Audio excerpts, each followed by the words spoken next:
Very good morning to all present today.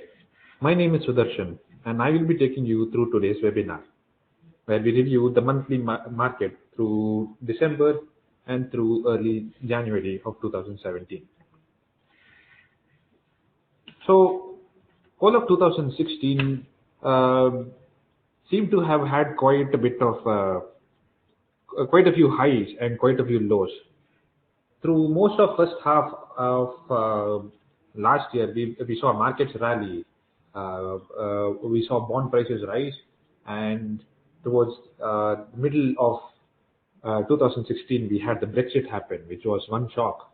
And much after that, we had the election of Donald Trump as the president of the United States. Now, because of these two major events, we've had the currency value fluctuate. We've had the gold prices rise and fall, and we've also had quite a few bit of surprises in terms of the demonetization and a couple of new acts that were enabled last year.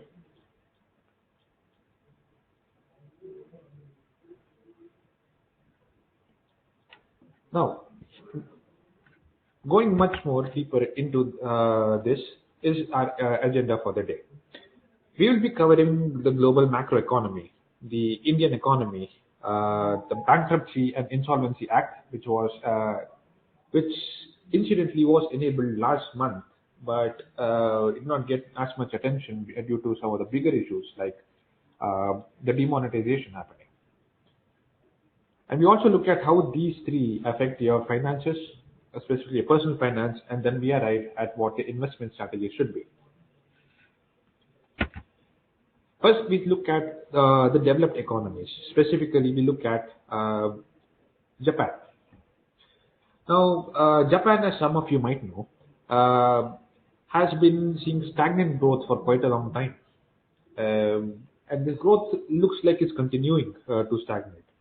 The biggest problem that Japan is facing at the moment is deflation. For December 2016, the inflation of core inflation was at 0.3%. Now, ideally speaking, deflation is more of it's not a particularly good situation to be in, so to speak. Because of deflation, what happens is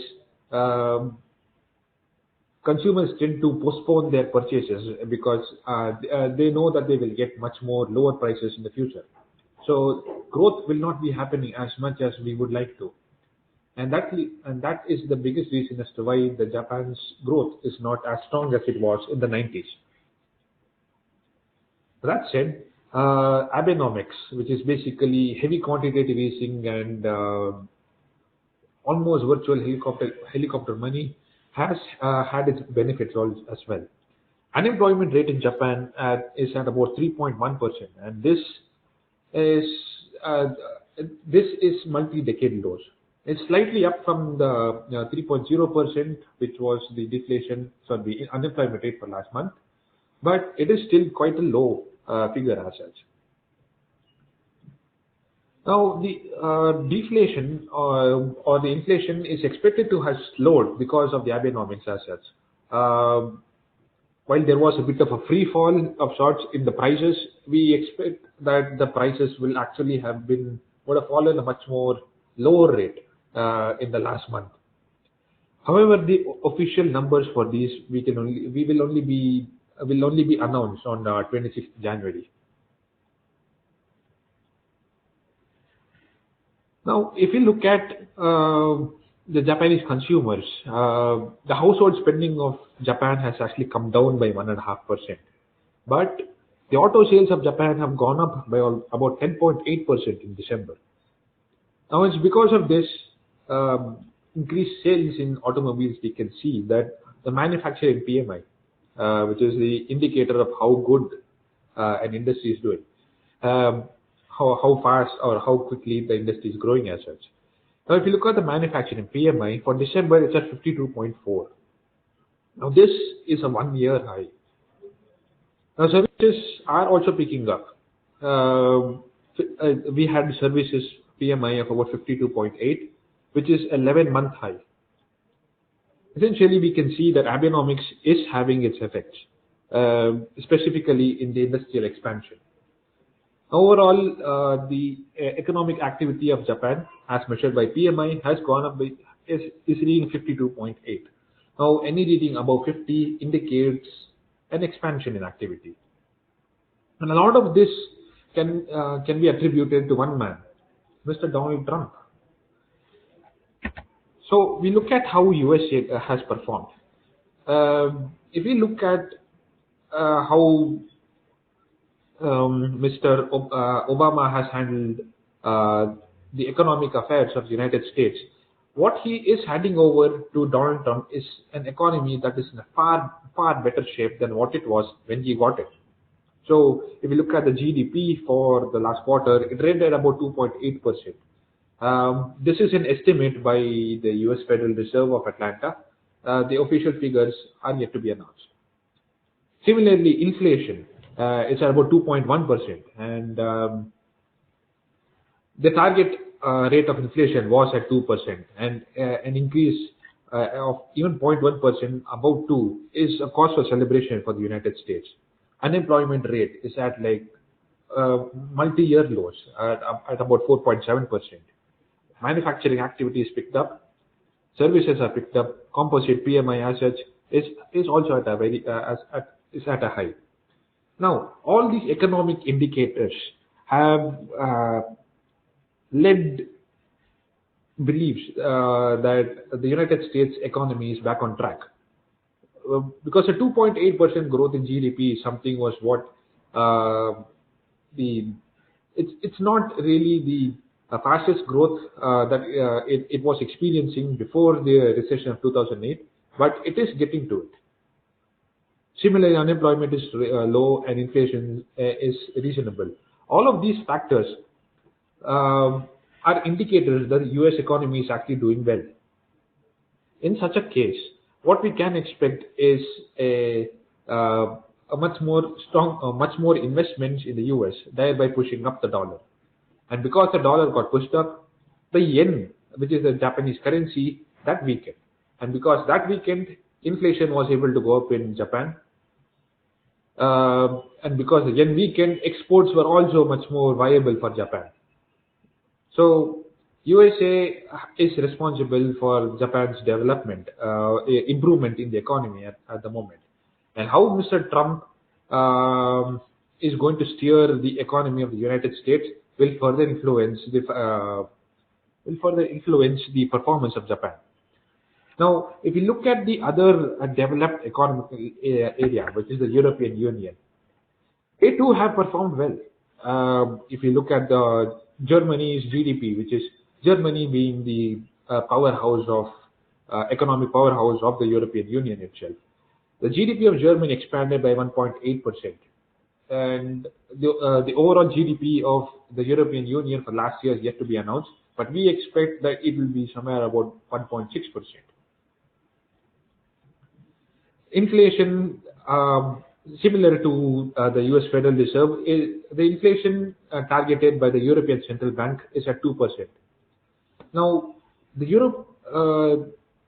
although Europe has experienced inflation of 1.1%, it's the highest level of inflation that is experienced in September 2013. However, this rise in inflation does not seem to be enough for the European Central Bank to change its current ultra low lending rates. Lending rates in the European Central Bank are close to 0%. So it's virtually free credit. Unemployment is also down. It's at 9.8%, much below the psychological mark of 10%. Manufacturing activities picked up, services are picked up, composite overall activity of European Union has picked up. However, although there are green shoots here and there, you should also remember that 2016 marked the beginning of Brexit. Now, the terms for the Brexit have not yet been finalized, but talks are going on, and it looks like Britain is heading for a hard exit, which is basically meaning they will not have access to the free trade market. What this means is that if Britain does not have access to free trade market of the European Union, they will have steep uh, duties and taxes whenever they export or import with any of the European Union. And Europe and British European trade accounts for almost about 50% of the overall trade of Britain. So that's quite a massive number of losses that Britain could be looking at. Another factor that some of the other factors that are affecting the European Central Bank's decision to not lower to not change the current monetary policy are the elections ahead. There are key elections that are going to be happening in Germany, in the Netherlands, and in France. Now, initial indicators suggest that France is likely to elect a leader who is pro-European Union. But there are some of the other external factors also that might be affecting the ECB's decision. For example, the Brexit itself. Once Brexit happens, we will actually be looking at a possible slowdown of economic activity in the European Union also.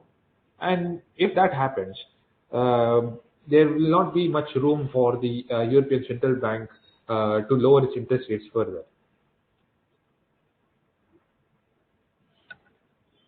Now, moving on to some of the other developing economies, we look at Asia Pacific, specifically China and ASEAN. Last webinar, we had discussed how Singapore was on the verge of a recession. Surprisingly, last quarter, Singapore managed to have a GDP growth of about 1.8%. However, the economic outlook of Singapore still remains a bit uncertain. Once again, the reason for this being President Donald Trump. Donald Trump has proposed a review of the Trans-Pacific Partnership, which is basically a trade agreement between the Pacific nations of Southeast Asia, USA, Canada, and Australia, and so on. Now, if the Trans-Pacific Partnership does go through, Singapore, which depends heavily on trade, will stand to benefit. However, having a review of the trade would mean that Singapore stands to lose quite a bit of its economic luster. In Southeast Asia, another the fastest growing economy at the moment is Vietnam. They grew at about 6.2% in 2016, and Vietnam follows a pretty similar policy of economic growth to China. China also grew last year. They grew at about 6.8% in the final quarter. Overall, based on the demonetization, it is to be seen whether India will retain the tag of the fastest growing economy in the previous quarter. Now, Chinese economy has been expanding. The services are up. Manufacturing activities picked up. In fact, manufacturing growth is the fastest in 17 months. Overall, the composite PMI of China is also at a respectable 53.5. Now, one thing that must be considered by looking at these numbers is that China's growth currently is heavily debt-driven. And second, investment is primarily done by the government of China more than the private sector. China's outstanding debt is almost 250% of its GDP. Now, if you look at an estimate of the non-performing assets of China, independent assessors estimate that 15 or up to 20% of outstanding Chinese debt is a non-performing asset. But the official figures of China indicate that it is closer to about 6% of the outstanding debt. Now, that actually is quite a massive amount of non-performing asset we are looking at in China, specifically because China is the world's second largest economy. On top of which, 250% of its GDP, outstanding debt of China is about 250% of its GDP. Now, 250% of the GDP of the second largest economy, of which 8% is a non-performing asset, is quite a massive number. So we will have to be a bit more cautious uh, in the uh, in the near term with respect to the outlook of the Asian economies.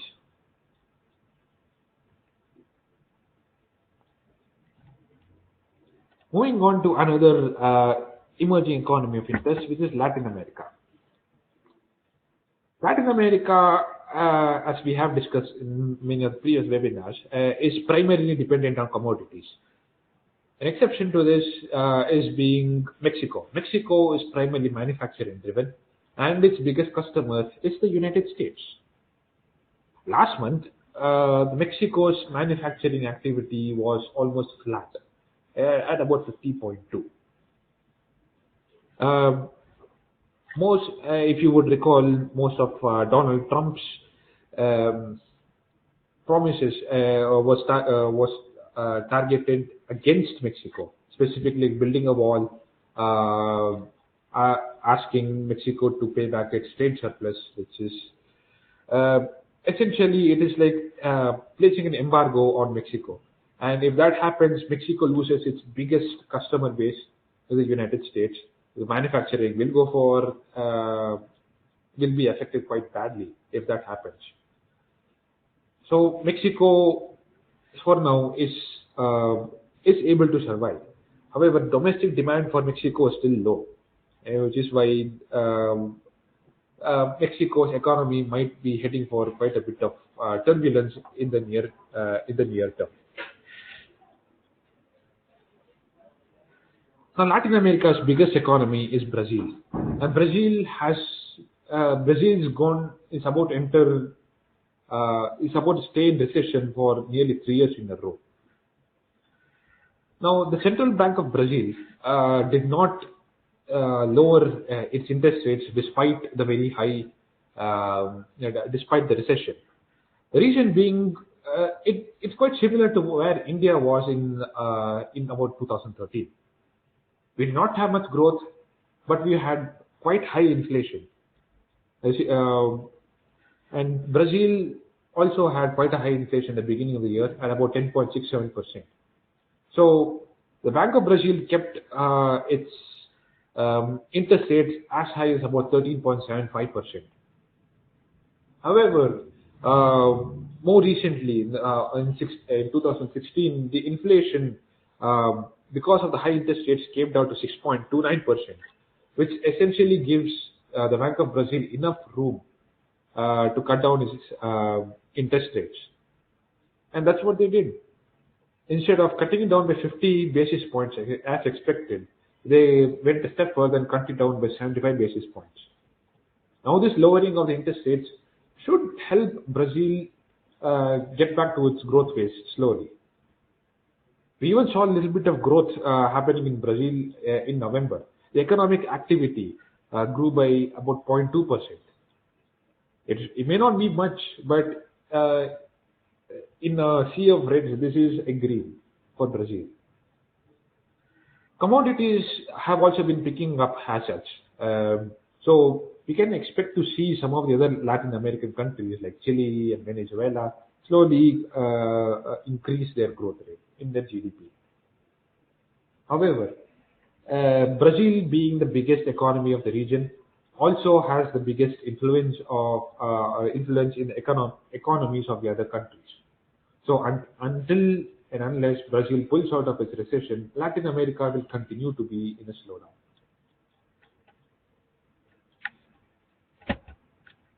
Now, if you look at the commodities, specifically looking at oil, last time we had discussed how OPEC had reached a deal, and they had actually ratified the deal early in December. Now, because of this ratification, as you can see in the graph to your left, oil prices rallied overnight from 30th November to 1st December, the very next day. Now the rally did continue for some more time because OPEC was also able to get into a deal with Russia. Now Russia and OPEC have enough. If they do implement this particular deal, they have the ability to reduce the world oil inventory by about 50%, and that's quite a powerful amount of oil that the two countries can hold. Now, because of this deal that was reached between Russia and OPEC, oil prices continued to rally. But over time, they reached a plateau. They reached a plateau of about $54 per barrel, and then they slowly began to decline. But we can expect that the oil prices will continue to increase in a while, specifically because the implementation part of this plan is likely to happen is most likely to happen over the week. The other commodity of interest to us is gold. Gold has had quite a bit of a seesaw in the last of 2016. Um, it rallied to more than $1,430 per troy ounce in June when Brexit happened. And it slowly began to taper off. And once again, it rallied when just before the US elections. And after Trump was announced as the president, the US stocks rose up, because of which gold fell down further. Now we can see from the towards the second half of December onwards, gold has uh, resumed its rally, so to speak. Now, as we had discussed under the economy of Japan and USA, because the US economy is doing well, the strength of the dollar uh, also increases. Now, if the dollar strengthens, gold, which is basically traded in dollars only, becomes cheaper, which is why we see the gold prices also go down whenever the US economy picks up.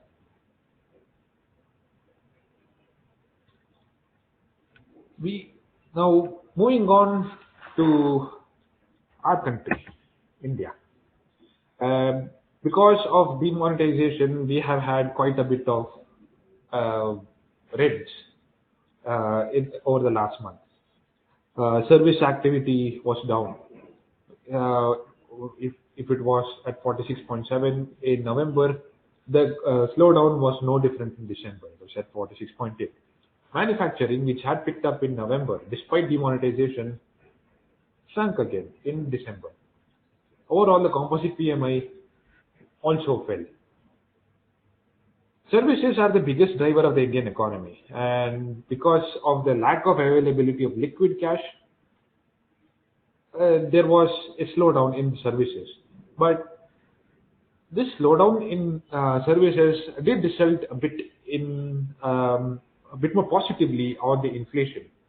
Our inflation of the wholesale price index was about 3.39%, and the consumer price index was 3.41%. Now these are a 3-year low. The targeted inflation by the RBI and central government is 4%. So that is a sort of a green spot to be in. But there are events that happen macroeconomically as well as within India, which will test these inflation numbers.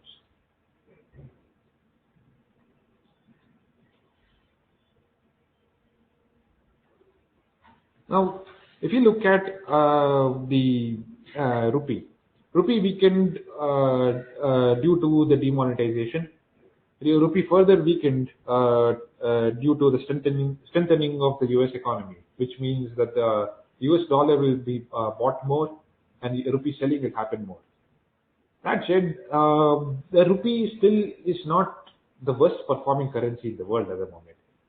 And the surest sign that the rupee will go back to its previous highs is by looking at the ATM queues around your locality. The ATM queues have been decreasing, which means that the effects of demonetization is slowly fading off. Now, Last month, when RBI had the opportunity to look at these figures and decide whether it is time for a rate cut, despite the inflation being low, despite there being low liquidity, and despite there being a slowdown in economic activity, the RBI did not cut down its interest rates. And last time when we had discussed whether this was a good or a bad move. In one perspective, it was good in the sense that we had the U.S.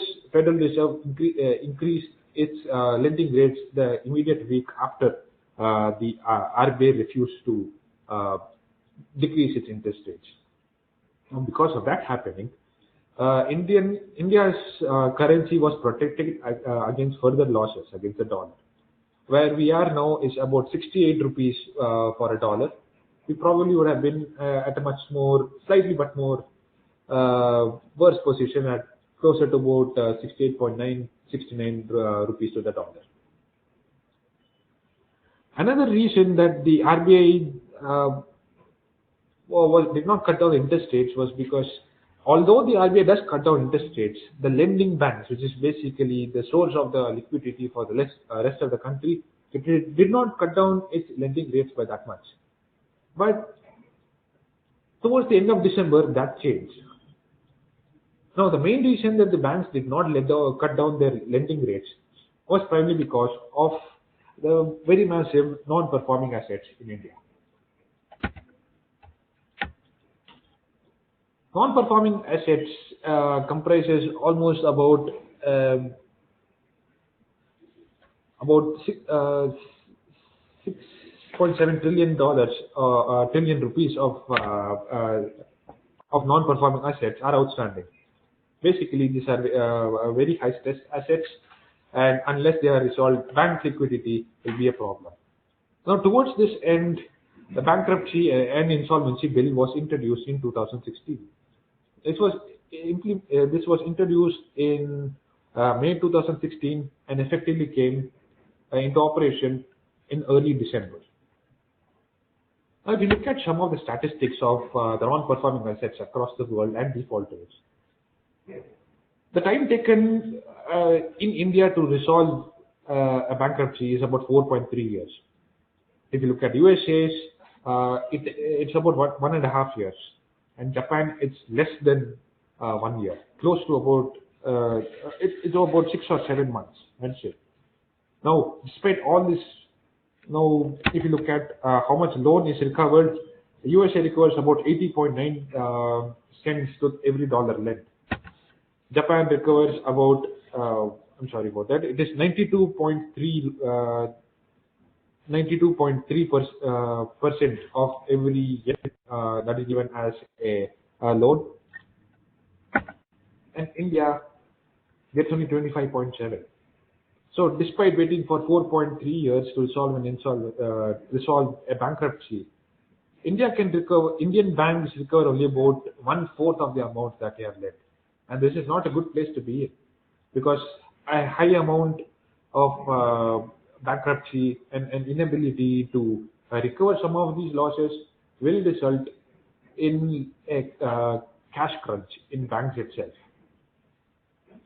Now, to give you an understanding of what happens due to a credit crunch in a bank, the best example is the 2008 financial crisis, where we had where the banks of United States had given out loans to subprime lenders. They were not able to recover it, and because of that, the whole world went into a recession. Now, one of the promises of the current government of India is to increase investments, and towards that end, it is to increase India's rank in the ease of business performance, ease of doing business index, ease of doing business. I'm sorry. Now, to improve this rank, one of the requirements is to have a solid bankruptcy law in place. Now we have 6.7 trillion rupees of stressed assets, which is about 12.3% of the total loans given out in the country. Our current the setup before December 2016 involved four overlapping insolvency laws, and one of these laws was enacted as early as 1920.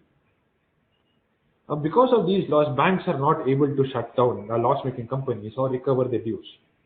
There are over 70,000 cases worth rupees 5 lakh crores of stressed assets under the debt recovery tribunals. Now, despite there being 23 debt recovery tribunals, they do not have sufficient resources to expedite some of these processes, which is why the Bankruptcy Insolvency Code was passed on May 2016 to rectify this.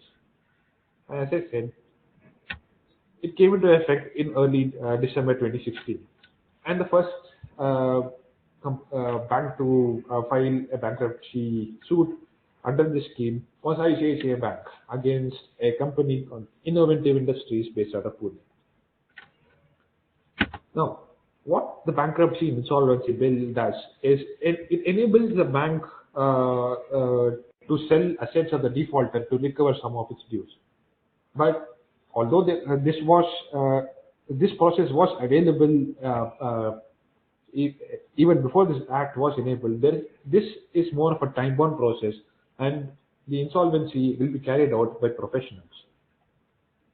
The process of the bankruptcy insolvency bill goes like this. Let's say there's a bank, which is basically the creditors. They give money to a debtor. Now, if this debtor defaults, banks can appeal to a tribunal. The tribunal will then oversee the case and then appoint an insolvency professional. Now, the insolvency professional can take over the assets of the debtor. The insolvency professional will be handling the assets of this defaulter, and he has to come up with a debt restructuring program. And if this debt restructuring program is accepted by about 75% of the creditors, the process is put through, and the banks are able to recover some of the loans. However, if the banks do not, if 75% of these lenders do not approve of the debt restructuring program, the insolvency professional will then sell the assets of the defaulter, and the banks will be able to recover their dues. Now, this entire process of recovering dues is to be done in 180 days. In some cases, it can be pushed by another 90 days, so a maximum of 270 days to recover these dues. Now, if you would recover from the previous slide, the time taken by Japan to recover their dues is about 0.6 years, which is close to about 6 to 7 months, which is where this bill also aims to bring India to. Now, the entire process of this is overseen by the Insolvency and Bankruptcy Board of India. Now, the tribunals that will be involved over here are different. For an individual, you will have a debt recovery tribunal. Now, for a corporate and for LLP firms, you will have the National Company Law Tribunal. That said, the effectiveness of this bill is yet to be seen, despite it being a time-bound process. Specifically because, as we had discussed in the previous slide, we already have debt recovery tribunals, and they do not have the sufficient resources to expedite their 70,000 cases. Additionally, this process brings in services of an insolvency professional, and an insolvency professional is not easily available in India, so to speak. Additionally, we also have the introduction of an additional tribunal. So this is more of a process to replace an existing process, but the effectiveness of any process depends on how efficiently it is executed. So, what do all of these mean for your personal finance? Well, because the US inflation is quite good, and the manufacturing, economic, and service activity in US is picking up, the US Federal Reserve is discussing how it will be gradually raising interest rates over the next 3 years. And because of this, what we will have is a much higher interest rate in the US. And if that happens, there'll be more of dollar purchase. And when that happens, the rupee will weaken. And with a weakening rupee, what we can expect is much more costlier imports. And the biggest import being oil. Besides the weakening rupee, and there is also the addition of the OPEC and Russia deal. That will take oil prices to levels of about $55 per barrel. And the dollar and rupee exchange rate will make importing of oil much more costly in India, which means petrol and diesel fuel prices will go up. Now, now because of this rise in fuel prices, transportation charges will go up. So goods prices will reflect some of the increased charges in transport, and the most and one of the most important parts of the Indian consumer basket, which is food, vegetables, they will also go up because of the higher food prices, fuel prices. Second, because of the bankruptcy and insolvency law, banks will now become more confident of recovering their loans, and because of this, banks will be able to reduce their interest rates. So, towards the beginning of December, even though there was a lower RBI interest rate, the actual interest rate charged by banks was actually much higher. Now, after the introduction of the insolvency bill towards the earlier December, we saw lots of banks cutting down their lending rates. So, if banks cut down their lending rates, which it means that buying home loans will become cheaper. Education loans, not so much. But quite a few of the loan interest charges will go down. And when that happens, you will see, you will have an opportunity to buy much better. Now, one thing that happens because of lower interest rates is not just cheaper loans, but it also means the returns that you will get from fixed deposits will also go down. So, as of 21st December, fixed or term deposits of over 1 crore attract interest rate of just 4.25%. Now, if you look at your savings bank account, that alone fetches you about 4% returns per annum. So, investment through term deposits will not become viable shortly. We now look at what the various asset classes will be and how we could probably invest in them. Now, the surest sign of the Indian economy picking up is the shortening of the ATM queues.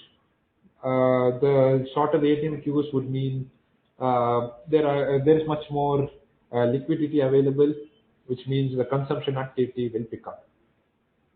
And if consumption activity picks up, we can see stock markets rally. Structural changes were introduced over the last few months. And going with the demonetization, going by the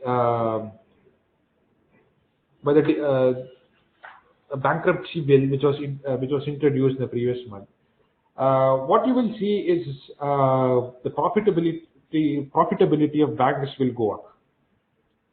And as some of you may be aware, Nifty 50s has quite a big exposure to financial institutions like banks. And with banks' profitability increasing, we can also see the Nifty also rallying. However, there will always be fluctuations in the market, so it would make much more sense to invest in a systematic plan or by buying for a long term. Gold prices, as we had seen in the previous, as we had discussed under commodities, they were falling through most of December, but have been seen to rally from towards the end of December onwards. Gold rallies during times of uncertainty, and well, I think the president of the United States is the most biggest indicator of how certain or uncertain the world economy can be at the moment. So just before the swearing in of President Donald Trump yesterday, we saw gold prices rally. They while falling from they rallied from their $1,150 marks to over $1,200 per troy ounce. There are key elections coming up in France, Germany, and Netherlands. Now, these three countries are key to the stability of the European Union. So, if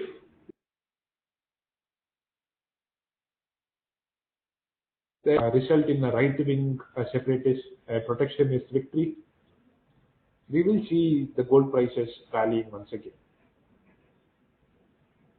Now, last month we had seen the bond markets fall marginally over the last 1.5 months. This was primarily because of the demonetization and because of the strengthening of the U.S. bonds. The U.S. bonds U.S. bonds had become much more attractive due to higher yield. Now, the Indian bond markets shook off this fall over the last 1.5 months and have been seen to resume rallying. Additionally, we also have the demonetization effects weakening. And because of this, we will see corporate sales improve, meaning corporate spending also improving. A lot of FMCG companies had recently increased their payrolls because of an anticipation of increased sales in the coming months. So what this will mean is that there will be an increased amount of investments and an increased amount of bonds issued by these companies. So there will be an increased demand for corporate bonds also in the coming months. With that, we come to the end of the webinar. We are now open to questions.